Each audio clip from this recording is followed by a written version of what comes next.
I heard about Paz's tapes. Yeah. Why do you think she'd leave him behind?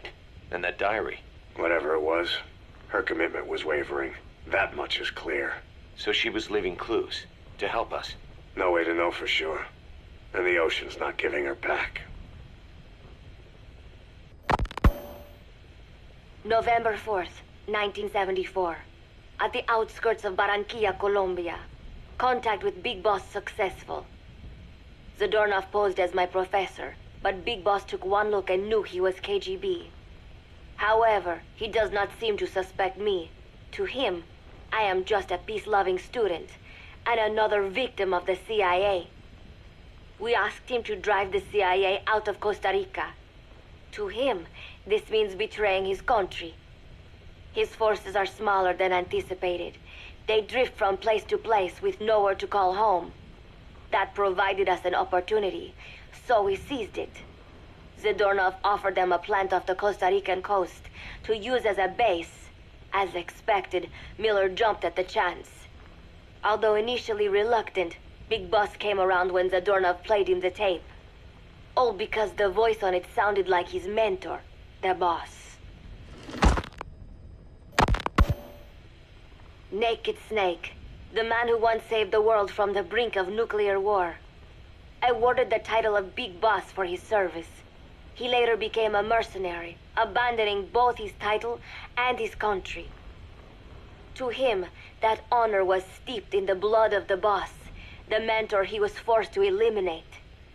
Exceptionally charismatic, he possesses unparalleled combat and intelligence-gathering abilities.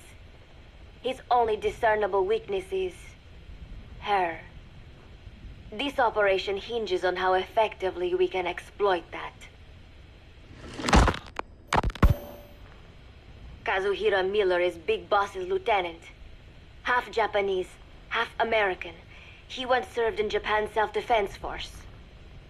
Though he and Snake first met as enemies, they discovered a common bond and together built their private army, with Miller directing business and administrative affairs. He comes off as shallow, but his true intent is hard to read. I must be careful. All that is clear is his infatuation with Big Boss. With East and West fighting over its control, Central America is now the most contested region on Earth. CIA Central American Station Chief Coldman has developed Peace Walker, a fully AI-automated, fail-deadly nuclear launch system with which he aims to reignite the Cold War. Snake's new objective in Costa Rica is to prevent that. Zadornov's, or should I say, the KGB's plan is to play the two sides against each other, turning the entire region red. Not one of the three parties realize they're all just pawns in Cypher's hands. Cypher watches all.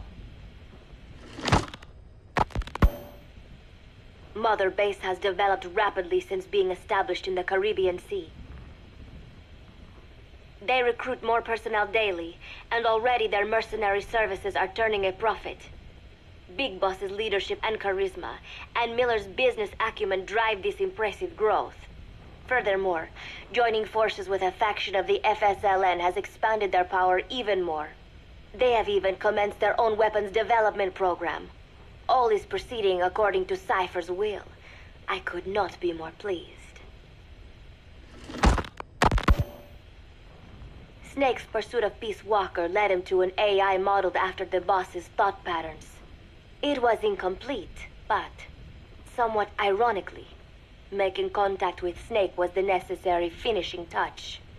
Meanwhile, the scientist behind Peace Walker's locomotive control, Huey, defected to Snake's army. His presence has greatly accelerated weapons development at Mother Base.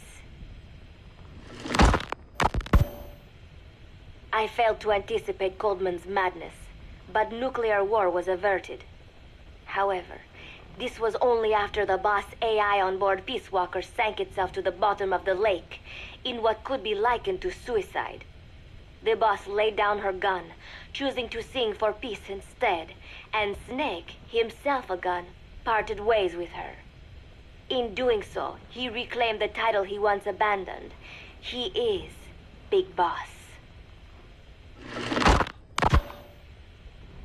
Zadornov has been detained.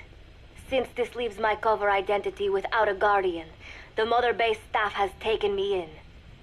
I am now better placed than ever to monitor their internal affairs. Everything continues to unfold according to plan.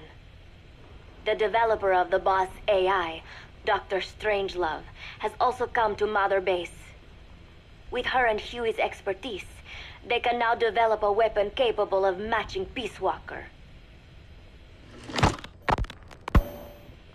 Development on the bipedal weapon is now complete. They call it Metal Gear ZEKE. It stands there like some sort of mystical guardian. The soldiers gaze on it with pride and reverence. Big Boss has elected to arm it with a nuclear weapon. As an army without a nation, they seem to feel the need for a deterrent against whatever the world might pit against them. It is a dangerous gambit. Why do such a thing? Their nuclear strategy differs from the Americans and the Soviet Union. The superpowers deter attack by revealing their nuclear arsenals to one another. Snake and his men know that if they were to go public with this, the whole world would unite against them. Business would dry up overnight. So they do not plan on revealing the nuke until necessary. This ace-in-the-hole approach is their idea of a nuclear strategy. Wielding a deterrent, all the while unable to reveal its existence. I wonder if Snake sees how vulnerable this makes them. Yes. Hijack Zeke? Yes, I did indicate that to be our leverage. But I cannot imagine his agreeing to that now. But did you not raise them to safeguard your governance without borders? No. I have not forgotten. Cypher watches all. Yes, things are proceeding, but modifying Zeke has not proven easy. I am using Zadornov to buy some time. No, I have not forgotten what you said. However... Well, forgive me for asking, but this is you I am speaking to, isn't it, Cypher?